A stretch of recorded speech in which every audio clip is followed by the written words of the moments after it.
everyone. Now, today we are in the second part of chapter 3 of history, that is Sultanate. We'll start from the next dynasty, that is Khalji dynasty. Khalji dynasty was founded by Jalaluddin Khalji. He was a tolerant and capable ruler, but he was overthrown and killed by his nephew Alauddin Khilji. Alauddin Khilji was a brilliant general and very clever administrator.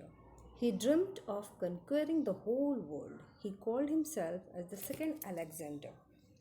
See the picture I have given here?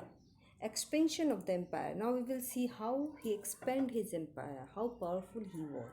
During his reign, boundaries of Delhi Sultanate extended beyond the Vindhyas up to the Deccan. His general Malik Kafur led a series of successful raids into the Deccan and defeated the king of Warangal and Mysore. The defeated king continued to rule after accepting the Sultan's suzerainty and promised to pay a tribute to him. See, I have given the picture of Alauddin as well as a clip from the picture Padmavat, in which we saw the history of and the life of Alauddin Khilji. Now, come to the next topic, that is military and administrative reforms. Alauddin maintained a well-paid army consist of 4,075,000 horsemen.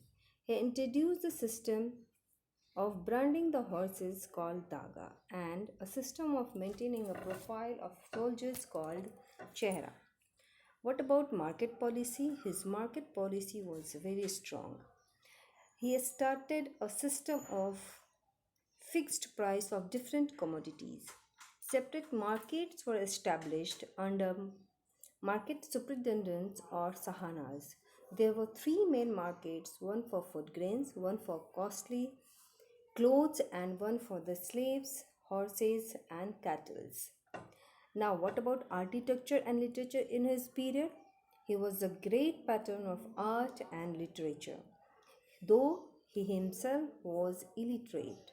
He renowned the poet like Amir Khusru and Amir Hassan adored in his court. Siri Fort and Alai Darwaja were constructed in Delhi by him. Children, due to excessive work, Alauddin deteriorated day by day and he was confined to the bed. Later, he was died, and after his death, the Khalji dynasty could not survive anymore. And in 1320, Ghiyasuddin Tughlaq captured the throne by killing the last ruler of Khalji dynasty, that was Nazir Uddin Khusru. Now came to the Tughlaq dynasty, in which Ghiyasuddin Tughlaq was the first ruler of the Tughlaq dynasty. He crushed several rebellions to strengthen the Sultanate.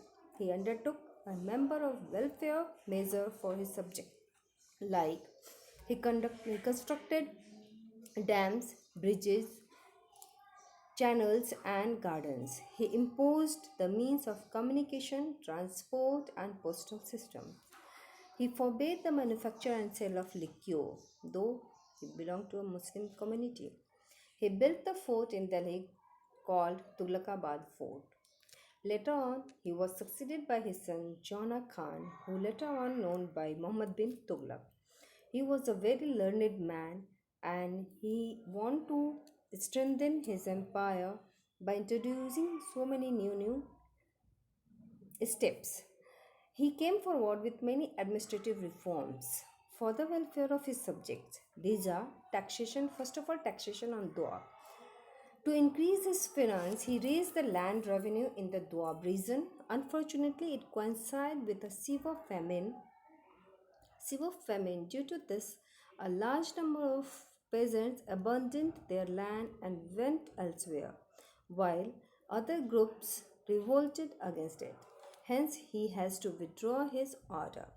Next step, he took the transfer of Delhi, that is capital.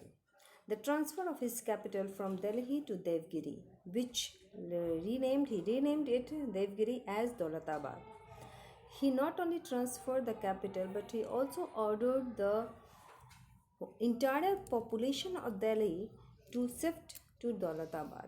Soon realizing the mistake, he reshifted the capital to Delhi and hence his experiment proved to be failure.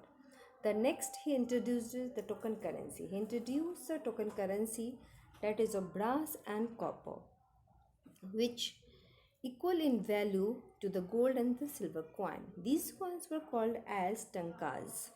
Since the design of the coins is very simple and it was easy for the ordinary man, craftsman to copy it. They started illegal minting of the coins. Because of this, the whole market was flooded with the forged coin or the fake coins. The gold, the silver coins disappeared from the market. Trade and industry came to a standstill as foreign merchants refused to accept the new coins. He withdrew and promised merchants to exchange the bronze coins with the silver coins for the people, because of which the treasury became empty. Muhammad had to finally withdraw the token currency. I have given the picture of token currency, that is tankas, in the slide here. You can see it. Now, another ruler of the Tughlaq dynasty was Firoz Shah Tughlaq.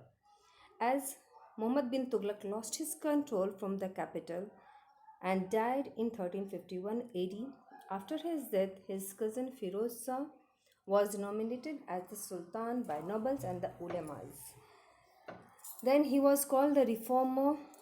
He was also known as reformer king as he introduced a number of welfare for his subjects. He was the first ruler to introduce or impose jizya, that was a tax on non-Muslims.